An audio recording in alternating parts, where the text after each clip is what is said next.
Welcome to deep dive with Shantanu. आज हम बात करेंगे एक ऐसे टॉपिक पर जो न सिर्फ वेस्ट बंगाल बल्कि पूरे देश के लिए एक गंभीर मुद्दा बन चुका है। मुर्शिदाबाद वेस्ट बंगाल का एक ऐतिहासिक जिला, जहां अप्रैल 2025 में वक्फ अमेंडमेंट एक्ट के विरोध में शुरू हुआ एक प्रदर्शन देखते ही देखते कम्युनल वायलेंस में बदल गया। आखिर क्या हुआ था मुर्शिदाबाद में? क्यों हिंदू और मुस्लिम समुदाय के बीच ये तनाव भड़का और इसके पीछे का सच क्या है? चलिए इस घटना के हर पहलू को हम डिटेल में एक्सप्लोर करते हैं।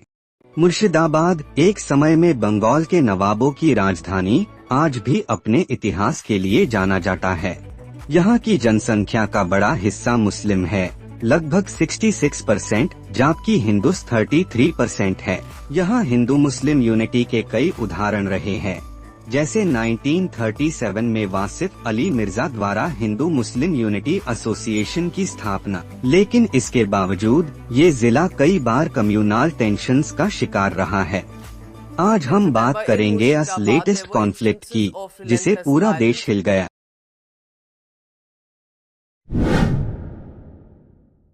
अप्रैल 2025 में वक्फ अमेंडमेंट एक्ट के खिलाफ मुर्शिदाबाद के सूती, धूलिया और शमशेरगंज इलाकों में प्रदर्शन शुरू हुए। ये एक्ट, जो मुस्लिम रिलीजियस प्रॉपर्टीज के मैनेजमेंट को रेगुलेट करता है, इसके कुछ प्रोविजंस पर लॉग ऑन को ऐतराज था। चीफ मिनिस्टर ममता बनर्जी ने कहा कि ये एक्ट वेस्ट बंगाल में इम्प्लीमेंट नहीं होगा, लेकिन प्रदर्शन रुकने का नाम नहीं लिया। 11 अप्रैल को जुम्मा नमाज के बाद एक भीड़ ने नेशनल हाईवे 12 ब्लॉक कर दिया। पुलिस व्हीकल्स पर पठारबाजी की और देखते ही देखते ये प्रदर्शन वायलेंट हो गया। ये वायलेंस सिर्फ प्रदर्शन तक सीमित नहीं रही। रिपोर्ट्स के मुताबिक हिंदू फैमिलीज के घर और दुकानों को निशाना बनाया गया। 12 अप्रैल को धूलिया में एक हिंदू परिवार के 2 सदस्य हरगोबिंद दास और उनके बेटे चंदन दास मॉब अटैक में मार दिए गए। एक 17 साल के लड़के इजाज अहमद शेख को भी गोली लगी और उसकी मौत हो गई। सीसीटीवी फुटेज और आई विटनेस अकाउंट्स के मुताबिक अटैकर्स ने हिंदू घरों को चुन चुन कर निशाना बनाया, उन पर इंक से निशान लगाए गए थे। एम्बुलेंस तक को नहीं बख्शा गया, जो इंजर्ड लोगों को हॉस्पिटल ले जा रही थी।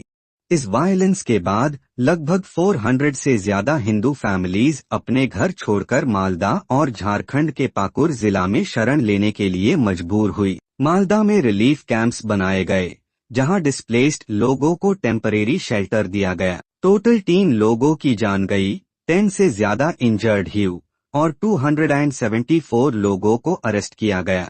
इस घटना के बाद राजनीति भी गर्मा गई। वेस्ट बंगाल के सीएम ममता बनर्जी ने इस वायलेंस को प्री प्लान्ड कम्युनल रायट्स कहा और इसके लिए सेंट्रल गवर्नमेंट को जिम्मेदार ठहराया, ये कहकर कि शायद बांग्लादेश से आए एलिमेंट्स इसमें शामिल थे। उन्होंने विक्टिम्स के परिवारों को 10 लाख रुपए का कॉम्पेंसेशन भी दिया। दूसरी तरफ बीजेपी लीडर्स जैसे सुकांत मजूमदार और अमित मालवीय ने ममता सरकार पर हिंदू विरोधी होने का आरोप लगाया। मालवीय ने क्लेम किया कि हिंदू घरों को सिस्टमैटिकली टारगेट किया गया। विश्व हिंदू परिषद (VHP) ने भी ममता के खिलाफ देश भर में प्रोटेस्ट्स किए।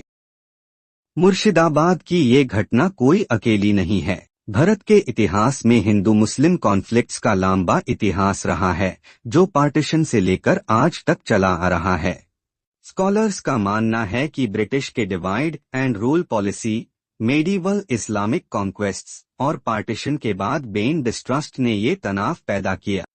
लेकिन सवाल ये है, क्या हम इस वायलेंस से कुछ सीखेंगे? क्या हम एक ऐसी सोसाइटी बना सकते हैं जहां हिंदू और मुस्लिम मिलजुल कर रहे? डीप डाइव विद शांतनु के इस एपिसोड में हमने देखा कि कैसे एक छोटा सा प्रदर्शन कम्युनल वायलेंस में बदल गया और कैसे पॉलिटिक्स और मिसइंफॉर्मेशन ने इसे और बुरा किया। अगर आपको ये एपिसोड पसंद आया तो लाइक, शेयर और सब्सक्राइब करना ना भूले। आपके थॉट्स हमें कमेंट सेक्शन में जरूर बताएं। क्या आपको लगता है कि ऐसे कॉन्फ्लिक्ट्स को रोकने के लिए क्या किया जा सकता है? अगले एपिसोड तक स्टे क्यूरियस, स्टे इन्फॉर्म्ड। नमस्ते।